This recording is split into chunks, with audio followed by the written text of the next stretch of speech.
यी गाँठ बाँध्ने तरिकाहरू प्राचीन समयदेखि पुस्तौं पुस्तासम्म सारिँदै आएका हुन्।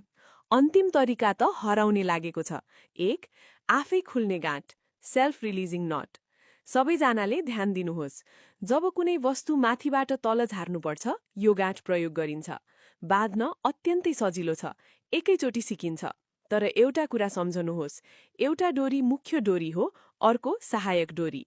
भार थाम्ने डोरी अनिवार्य रूपमा मुख्य डोरी हुनुपर्छ। त्यसैले मात्र गाँठ सुरक्षित हुन्छ। वस्तु जमिनमा पुगेपछि सहायक डोरी तान्नुहोस्, गाँठ तुरुन्तै खुल्छ। अत्यन्तै व्यवहारिक। 2. थैली बाँध्ने गाँठ, पाउच नट।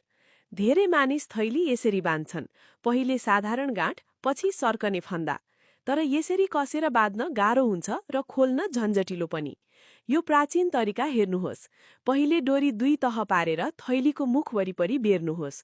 अब सर्कने फन्दा बनाएर मुख बन्द गर्नुहोस्। जोरले तानेर जति सकिन्छ त्यति कसनुहोस्। डोरीको टुप्पो मोडेर फन्दाभित्र छिराउनुहोस्। अब अगाडिको डोरी तान्नुहोस्। गाँठ तुरुन्तै कसिन्छ। छिटो, अत्यन्त कडा र खोल्न 1 सेकेन्ड। झन सजिलो होइन र? 3. दाउरा बाँध्ने गाँठ बेर्ने र छिराउने तरिकाले फितलो हाँगाहरू कस्सेर बाँध्छ। 4. रस नचुहिने थैली गाँठ, जति हल्लाए पनि उत्कृष्ट रूपमा बन्द रहन्छ।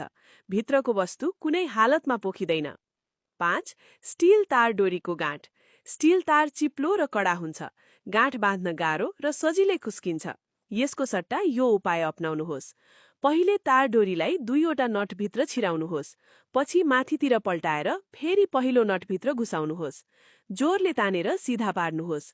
जति तान्नुहुन्छ त्यति कसिन्छ। अत्यन्तै सुरक्षित। 6. टाढाबाट समात्ने गाँठ। डोरी 2 तह पार्नुहोस् र एउटा डन्डी वरिपरि बेर्नुहोस्। छोटो भाग मोडेर बायाँ डोरीभित्र छिराउनुहोस्। यसले एउटा फन्दा बनाउँछ।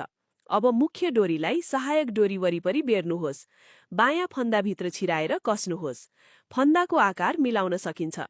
सानो ठाउँमा केही खस्यो भने यो गाँठ लामो डन्डीमा बाँधेर टाढाबाट निकाल्न सकिन्छ। धेरै उपयोगी। 7. टी आकारको गाँठ। हाम्रा पुर्खाहरूले हजारौं वर्षदेखि प्रयोग गर्दै आएको गाँठ। नसिके पछुताउनुहुन्छ।